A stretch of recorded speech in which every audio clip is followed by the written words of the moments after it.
Hello friends, welcome to Sri Tamil channel. இன்றைக்கி நம்ம பார்க்க போகிறது என்னென்னு பார்த்தீங்கன்னா கருவேப்பிலை தொக்கு.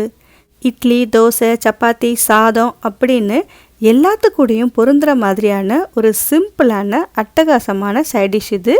கருவேப்பிலை பிடிக்காதவங்க கூட இந்த கருவேப்பிலை தொக்கு செஞ்சு கொடுத்தா ரொம்பவே விரும்பி சாப்பிடுவாங்க, வேணான்னு சொல்லவே மாட்டாங்க.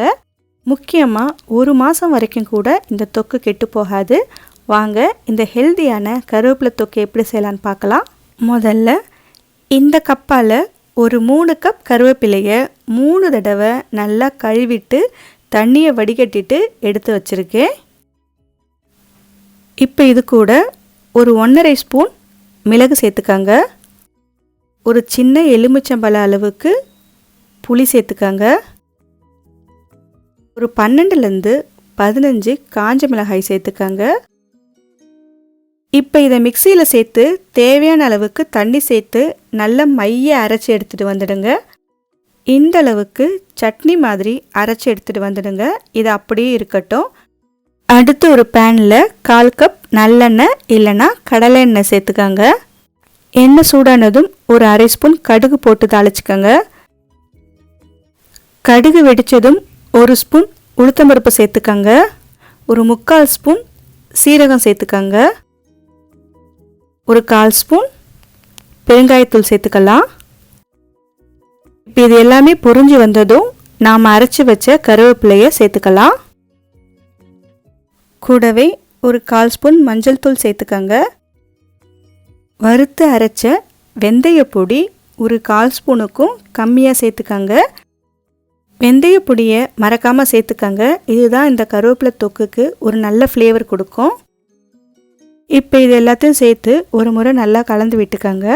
இந்த கருவேப்பிலை தொக்கு கொதிக்க ஆரம்பிக்கும் போது நமக்கு சுற்றிலும் தண்ணிலாம் தெறிக்க ஆரம்பிக்கும். அதனால் கண்டிப்பாக இதை மூடி போட்டு தான் வேக விடணும். மூடி போட்டு அடுப்பை மீடியம் ஃப்ளேமில் வச்சு நல்லா கொதிக்க விடுங்க. இடையில திறந்து கலந்து விட்டுக்கங்க, இல்லைன்னா அடி பிடிச்சிடும். திரும்பவும் மூடி போட்டு வேக விடுங்க. இது நல்லா சுருங்கி வரத்துக்கு ஒரு 10லேருந்து 15 நிமிஷம் வரைக்கும் ஆகும். ஓரளவுக்கு சுருங்கி வர ஆரம்பித்த உடனே தேவையான அளவுக்கு உப்பு சேர்த்துக்கலாம். உப்பை இந்த சமயத்தில் சேர்த்தா தான் நமக்கு சரியாக இருக்கும். முன்னாடியே சேர்த்துட்டிங்கன்னா உங்களுக்கு அதிகமாக போகிறதுக்கு வாய்ப்பு இருக்குது. இப்போ பார்த்தீங்கன்னா ஓரளவுக்கு தண்ணியெல்லாம் சுருங்கி வந்துடுச்சு. இந்த சமயத்தில் ஒரு டேபிள் ஸ்பூன் வெல்லம் சேர்த்துக்கங்க. கண்டிப்பாக வெல்லத்தையும் மறக்காமல் சேர்த்துக்கங்க. இப்போ இதை ஒரு முறை நல்லா கலந்து விட்டுக்கலாம். இதுக்கப்புறம் அடுப்பை லோ ஃப்ளேமில் மாற்றி வச்சு நல்லா சுருங்கி வர வரைக்கும் நாம் இதை கலந்து விட்டுட்டே இருக்கலாம்.